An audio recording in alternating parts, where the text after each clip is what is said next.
Assalamualaikum warahmatullahi wabarakatuh. Halo sahabatku, apa kabar semuanya? Mudah-mudahan kita senantiasa diberikan kesehatan oleh Allah Subhanahu wa Ta'ala. Sahabatku, kembali bertemu dengan channel Media Edukasi dan Dakwah, sebuah channel yang menyajikan tentang tips, tutorial, dan informasi tentang pendidikan. Sahabatku, pada kesempatan kali ini saya ingin melanjutkan tentang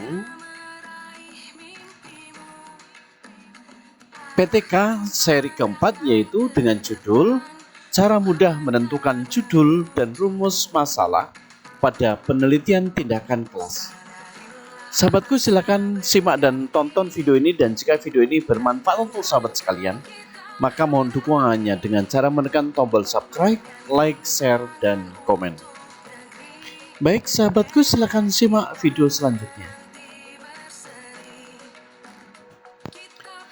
Cara mudah menentukan judul dan rumusan masalah pada PTK. Saat ini, PTK sedang berkembang dengan pesat di negara-negara maju seperti Inggris, Amerika, Australia, Kanada, yang mana memandang PTK sebagai bentuk penelitian yang reflektif yang dilakukan oleh pendidik, pembuat kurikulum dan pengembangan sekolah yang dilakukan untuk meningkatkan prestasi belajar, pengembangan keahlian mengajar, penerapan model pembelajaran, dan sebagainya.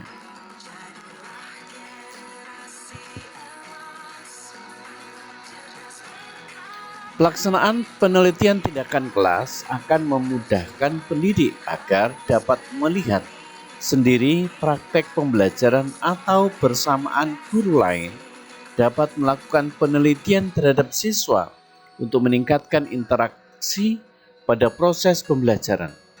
Pelaksanaan PTK juga memungkinkan guru secara reflektif dapat menganalisis dan mensintesis hal-hal yang telah dilakukan di kelas.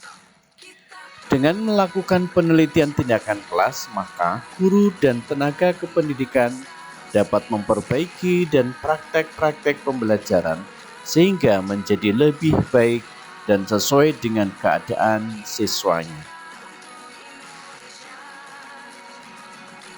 Oleh karena itu, pendidik tidak perlu lagi takut terganggu dalam pencapaian target kurikulum, apalagi apabila akan melaksanakan penelitian tindakan kelas. Penelitian tindakan kelas juga dapat menjembatani kesenjangan antara teori dan praktik pendidikan. Hal ini terjadi karena kegiatan tersebut dilaksanakan sendiri, di kelas sendiri dengan melibatkan siswanya sendiri melalui sebuah tindakan-tindakan yang direncanakan, dilaksanakan, dan dievaluasi. Dengan demikian diperoleh umpan balik yang sistematik mengenai apa yang selama ini dilakukan dalam kegiatan belajar mengajar. Nah sahabatku, bahwasanya dalam penelitian tindakan kelas kita tidak perlu ragu-ragu lagi, apalagi takut bahwa ketercapaian kurikulum tidak akan berhasil, karena penelitian tindakan kelas itu dilakukan oleh sendiri, di kelas sendiri, dan di siswanya sendiri, serta di sekolah sendiri. Jadi kita tidak perlu lagi takut bahwa nanti ketercapaian kurikulumnya tidak akan tercapai. Tidak semua masalah pembelajaran dapat dikaji dan dipecahkan melalui PTK. Oleh karena itu, agar dapat melakukan penelitian tindakan kelas, maka terlebih dahulu guru harus memiliki perasaan ketidakpuasan terhadap praktik pembelajaran, berani dan jujur terhadap diri sendiri dan tindakannya dalam pembelajaran, serta memahami kelemahan dari pembelajaran yang dilakukan. Jadi permasalahan yang ada di kelas tidak semuanya harus dilakukan atau diperbaiki dengan menggunakan penelitian tindakan kelas. Namun pada saat kita akan melakukan penelitian tindakan kelas, kita mesti harus tahu apa yang dirasa di kelas itu, ya. Dan kita harus jujur dengan diri sendiri, apa tindakan yang sudah kita laksanakan kurang atau sudah bagus proses pembelajarannya. Masalah yang akan diangkat menjadi topik PTK sebaiknya dikembangkan secara berkelanjutan dalam kegiatan pembelajaran sehari-hari selama kurun waktu 1 semester atau 1 tahun pembelajaran. Hal ini mengandung arti bahwa guru sebagai peneliti harus senantiasa meninjau dan memperbaiki rumusan masalah penelitian tindakan kelas yang dikembangkan secara berkelanjutan. Demikian halnya dengan hipotesis, tindakan, dan pelaksanaannya.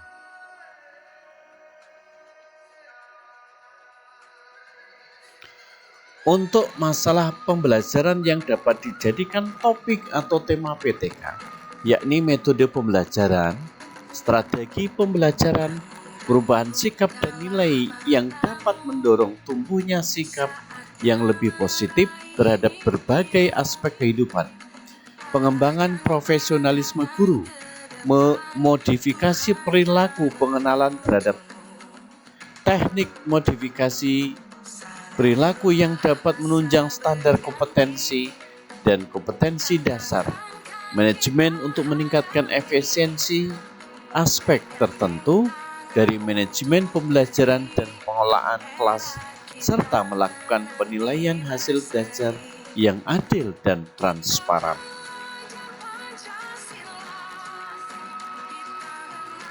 Untuk memudahkan seseorang dalam memahami masalah dan mengembangkan tema penelitian tindakan kelas, dapat dilakukan dengan berpedoman pada pertanyaan-pertanyaan berikut ini. Apakah yang terjadi dengan pembelajaran saya? Ada apa masalah yang perlu dipecahkan? Apa yang harus saya lakukan untuk memecahkan masalah tersebut? Bagaimana masalah tersebut dipecahkan?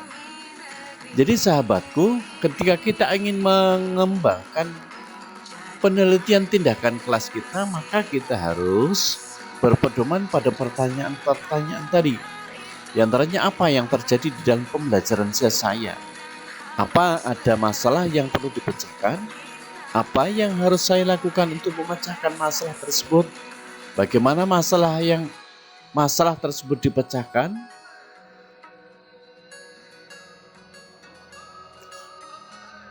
Untuk menentukan masalah pembelajaran yang dapat dikaji melalui PTK, maka dapat dikelompokkan menjadi 3 kategori, yaitu pertama, pengorganisasian materi pembelajaran.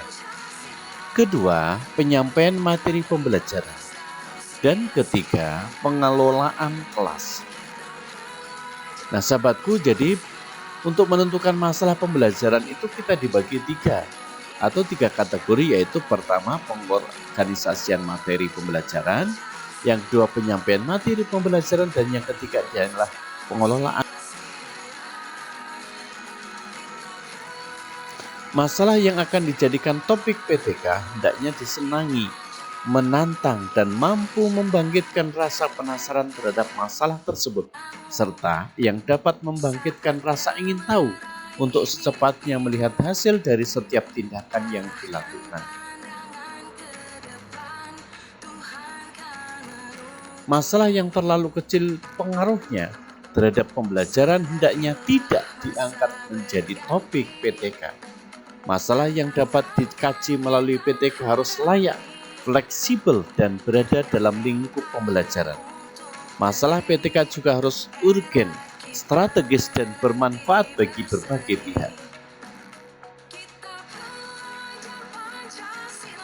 Contoh permasalahan pembelajaran yang dapat dikaji melalui PTK yaitu berkaitan dengan keterlibatan peserta didik dalam proses pembelajaran, metode pembelajaran, motivasi pembelajaran peserta didik, kreativitas pembelajaran peserta didik, strategi pembelajaran, dan model-model pembelajaran, dan sebagainya.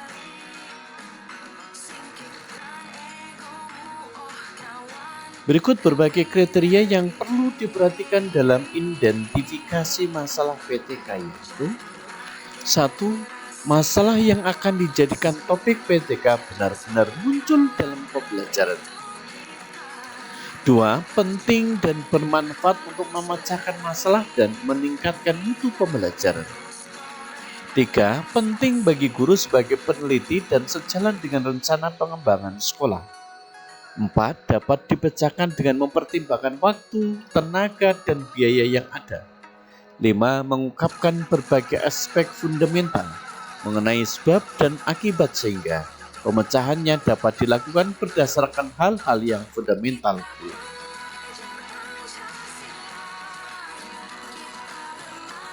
6. Adanya alasan rasional, logis, dan sistematis yang mendasari perlunya penelitian tersebut dilakukan. 7. Adanya metode dan prosedur yang jelas untuk menemukan jawaban terhadap masalah tersebut. 8. Masalah tersebut berada dalam jangkauan tugas guru yang dapat dihadapi secara proporsional dan profesional. 9. Masalah tersebut real dan problematika yang memerlukan pemecahan dengan segera. 10. Setelah teridentifikasi masalah-masalah yang akan dijadikan topik penelitian tindakan kelas, langkah selanjutnya yaitu menganalisis masalah tersebut untuk menentukan tingkat kepentingannya dan dampaknya terhadap pembelajaran.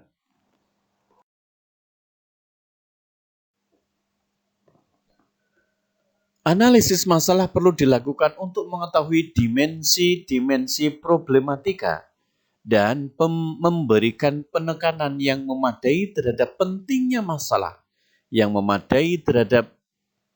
masalah.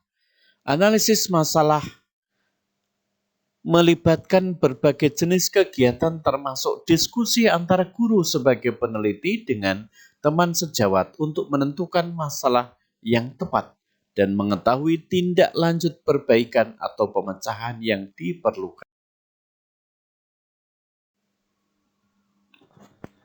Analisis merupakan dasar pertimbangan untuk merencanakan waktu dalam setiap siklus, mengidentifikasi indikator perubahan serta mengukur perubahan dan meningkatkan yang terjadi sebagai dampak dari tindakan yang dilakukan.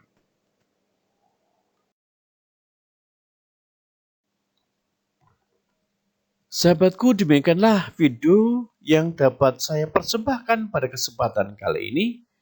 Mudah-mudahan bermanfaat dan terima kasih sudah menonton video ini, dan jika video ini bermanfaat untuk sahabat sekalian, mohon dukungannya dengan cara menekan tombol subscribe, like, share, dan komen.